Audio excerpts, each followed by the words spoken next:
নমস্কার, কেমন আছেন সবাই? আজকের গীতু ছোট্ট একটি ব্লকে সবাইকে স্বাগত জানাই। চলুন আগে রান্নাটা করে নিই। আজ রান্না করব ডিমের ঝোল আর কচুর ভর্তা। প্রথমে আলু আর ডিম ভালো করে সেদ্ধ করে নিয়েছি, তারপরে ডিমটাকে ভেজে নিচ্ছি।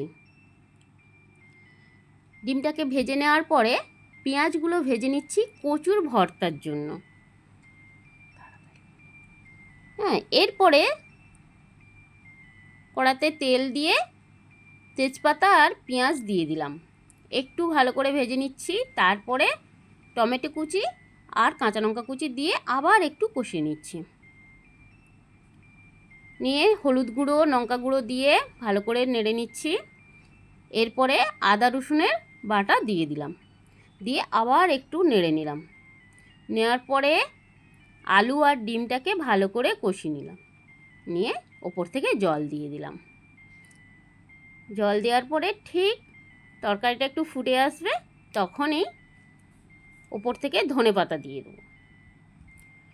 ধনেপাতাটা দেওয়ার পরে কিছুক্ষণ ফোটাবো। ফুটিয়ে আমার ডিমের ঝোল হয়ে গেছে। এবার কচুটাকে আমি মাখিয়ে নিচ্ছি।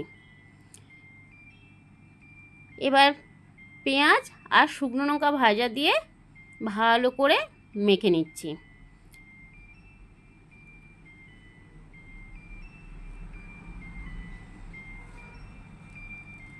এবার এখানে লবণ আর সরষের তেল দিয়ে দিচ্ছি। এই লবণ আর সরষের তেল স্বাদ মতো দিতে হবে কিন্তু, তাহলে কচুর ভর্তাটা খুবই ভালো লাগবে। অল্প একটু লেবুর রস দিয়ে দিলাম, দিয়ে আমার ভর্তাটা আমি রেডি করে ফেলেছি। এবার দেখুন আমার আজকের রেসিপিটা কেমন লাগছে।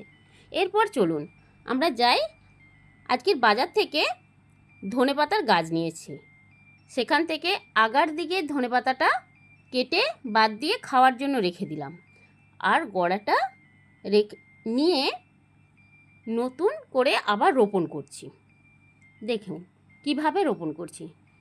একটা বোতল কেটেছি, দুটো বোতল কেটেছি, কেটে তাকে ফুটো করে নিয়েছি। কিভাবে ফুটো করেছি দেখুন, এইভাবে ফুটো করে নিতে হবে, যাতে জল দিলে যেন বেরোতে পারে। দুটো বোতল নিয়েছি, কিন্তু দুটো বোতলে একইভাবে আমি রেডি করেছি। তারপরে মাটি দিয়ে গাছটাকে ওখানে রোপণ করলাম। এইভাবে রোপণ করবেন, করে গাছটা যেন সোজা থাকে। দেখুন